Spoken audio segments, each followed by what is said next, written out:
Depuis près de 10 jours, les activités professionnelles demeurent paralysées au siège de la Poste. À notre passage au boulevard du bord de mer ce matin, beaucoup d'agents étaient absents de leur poste de travail. Ici, les guichets sont aux 3/4 vides. Les agents ont clairement déserté leur poste. Pour avoir d'amples explications, nous sommes allés à la rencontre des grévistes. Le gouvernement avait estimé que les gens atteints par la limite d'âge devaient arrêter immédiatement leurs fonctions. Or, à la Poste, c'est l'exception qui confirme la règle. Nous avons un dirigeant qui a largement dépassé l'âge pour lequel il doit être en activité. C'est pourquoi nous demandons fermement que ce dernier arrête toute activité et nous interpellons le gouvernement à prendre ses responsabilités.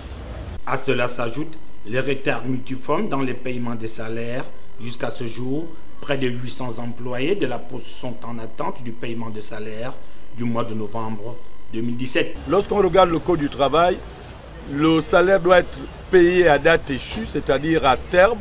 Malheureusement, nous, la variante qui consiste à nous verser les salaires fait en sorte que nous soyons dépendants largement du seul directeur général qui a le pouvoir de nous verser le salaire quand il le veut, et quand il ne le veut pas, il est en France pour des problèmes qui n'ont rien à voir avec la Poste. Faux, retorque la direction générale.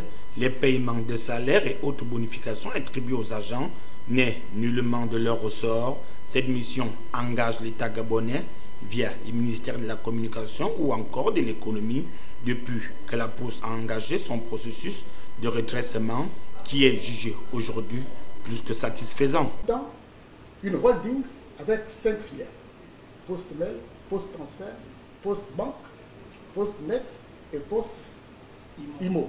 Il y en avait 5. Mais ça veut dire quoi? Ça veut dire que c'était des charges très élevées, fonctionnement comme masse salariale. Et donc, nous avons estimé à un moment donné, par rapport aux résultats qui ont été faits par la commission, réduire d'abord l'organigramme.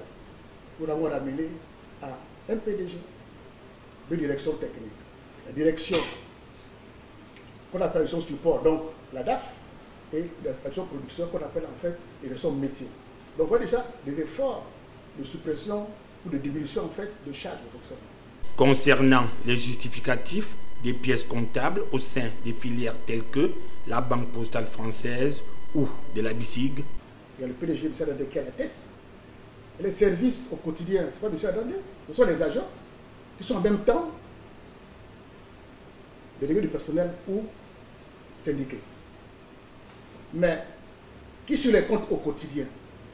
Ce sont ces mêmes personnes qui sont sur les comptes au quotidien. Aux commandes de cette entreprise depuis 2015, Michael Adandé est assis désormais sur une poudrière prête à exploser, d'où la crainte d'un embrasement total si on n'y prend pas garde.